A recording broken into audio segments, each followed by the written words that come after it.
چند کلمات میں کرنے کی کوشش کرتے ہیں اور ان کی بارگاہ سے فیضان حاصل کرتے ہیں۔ انشاءاللہ فاتحہ خوانی بھی ہوگی، نیاز کا اہتمام بھی ہے۔ الحمدللہ رب العالمین والصلاة والسلام علی سید المرسلین وعلی آلہ واصحابہ اجمعین، اما بعد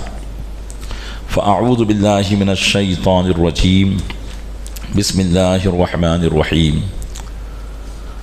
النبی اولا بالمؤمنین من انفسهم وازواجہ امہاتہم، آمنت باللہ صدق اللہ مولانا العظیم وبلغنا رسولہ النبی الامین المکین الکریم ونحن علی ذلک لمن الشاہدین والشاکرین والحمد للہ رب العالمین۔ الصلاة والسلام علیک یا رسول اللہ وعلی آلک واصحابک یا حبیب اللہ۔ الصلاة والسلام علیک یا نبی اللہ وعلی آلک واصحابک یا نور اللہ۔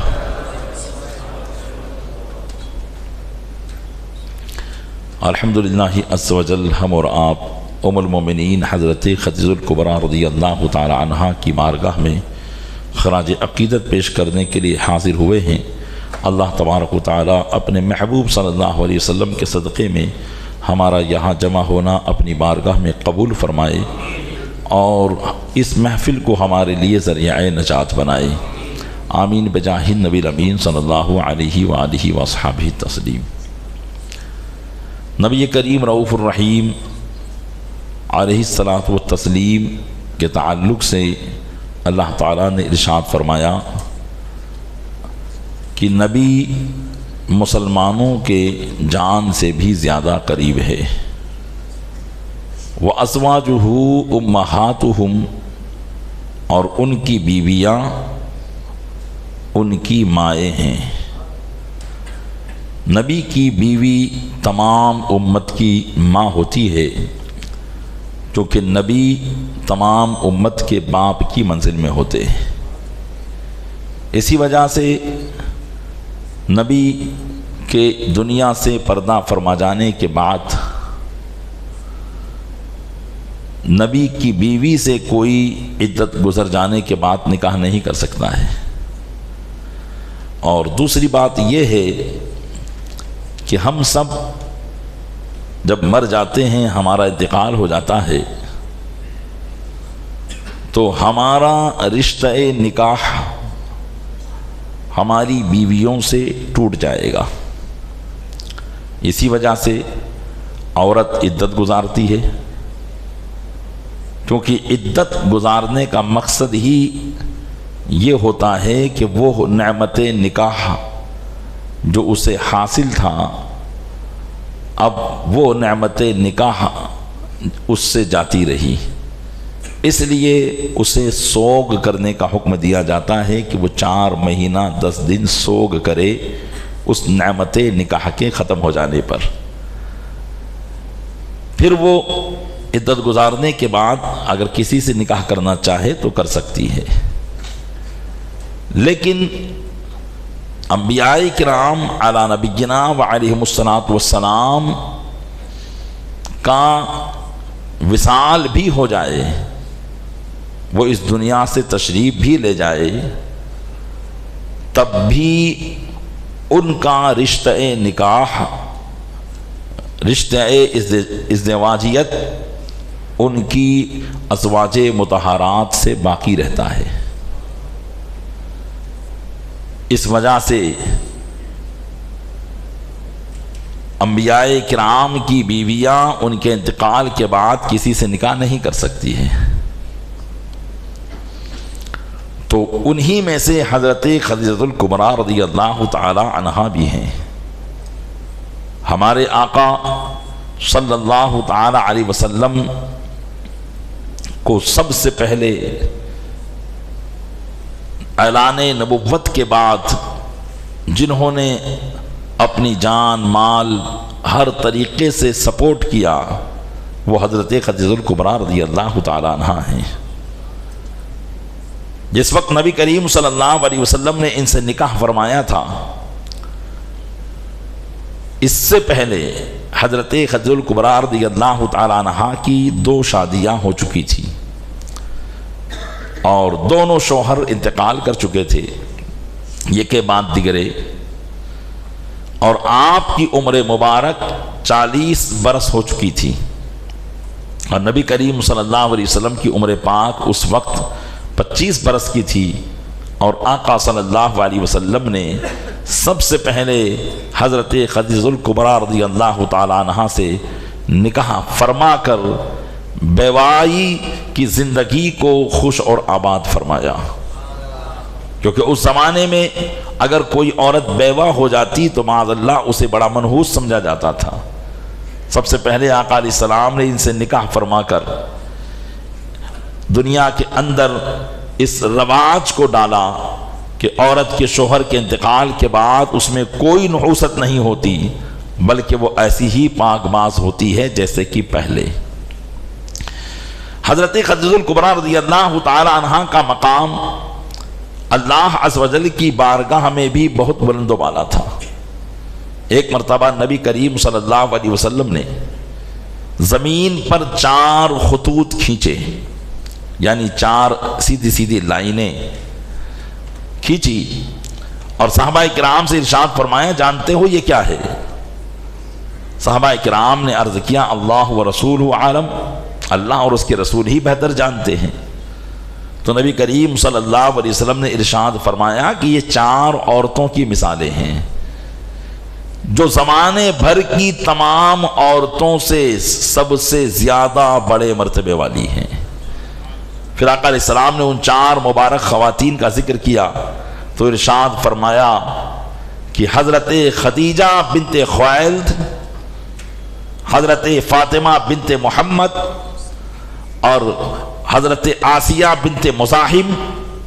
اور حضرت مریم بنت عمران۔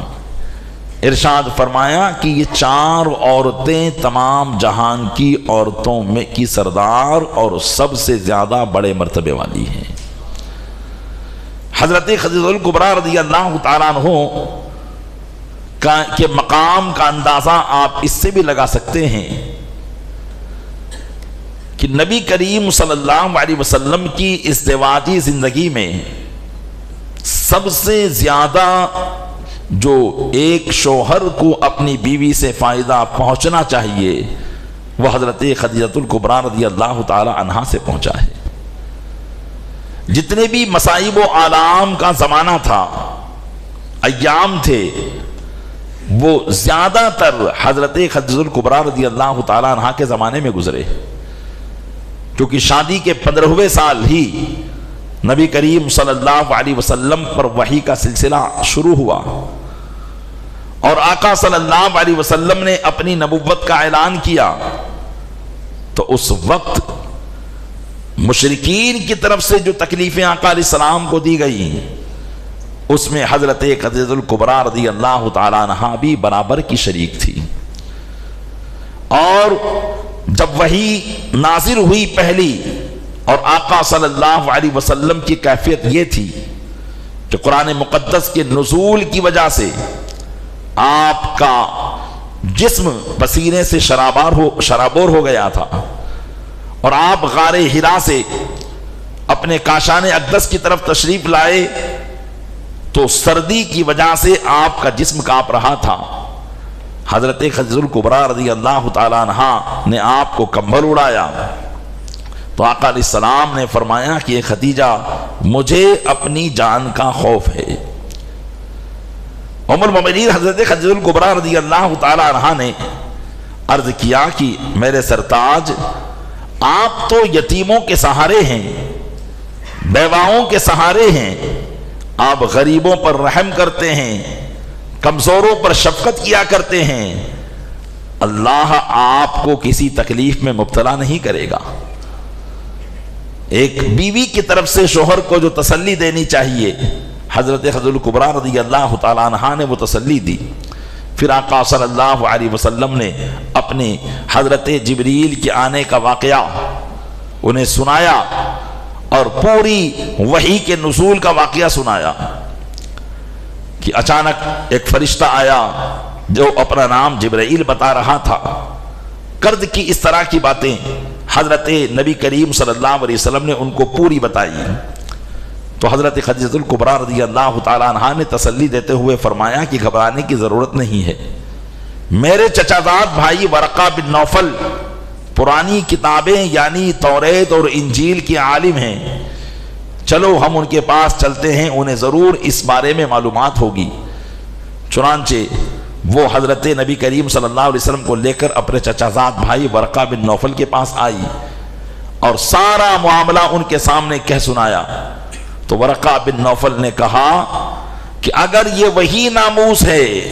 جو انبیاء کرام کے پاس آیا کرتا تھا تو خدیجہ مبارک ہو، اللہ تعالیٰ نے تمہارے شوہر کو اپنی نبوت کے لیے چن لیا ہے۔ حضرت خدیجہ الکبریٰ رضی اللہ تعالیٰ عنہا اس خوشی کو سن کر خوش ہوئی، لیکن ورقہ بن نوفل نے یہ بھی کہا کہ ایک زمانہ وہ آئے گا کہ ان کی قوم ان کو ان کے وطن سے نکال دے گی، کاش میں اگر اس وقت زندہ ہوتا تو میں ان کی مدد کرتا۔ بہرحال اس طریقے سے حضرت خدیجہ رضی اللہ تعالیٰ عنہا آقا صلی اللہ علیہ وسلم کو تسلیہ دیا کرتی تھی۔ عالم اسلام میں نبی کریم صلی اللہ علیہ وسلم پر اگر سب سے پہلے ایمان لانے والی کوئی ذات ہے تو وہ حضرت خدیجہ الکبریٰ رضی اللہ تعالیٰ عنہا کی ذات ہے۔ حضرت خدیجہ رضی اللہ تعالیٰ عنہا نبی کریم صلی اللہ علیہ وسلم کے ساتھ کس طریقے سے اخلاق و کردار کے ساتھ پیش آتی کہ جب نبی کریم صلی اللہ علیہ وسلم آرام فرما ہوتے تو ہر قسم کے آرام کا خیال رکھتی، کسی کے شور و غوغا کی آواز نہ ہونے دیتی، کوئی ایسی بات نہ ہونے دیتی جس سے نبی کریم صلی اللہ علیہ وسلم کے آرام میں خلل پہنچے۔ اللہ تبارک و تعالیٰ نے حضرت خدیجہ کو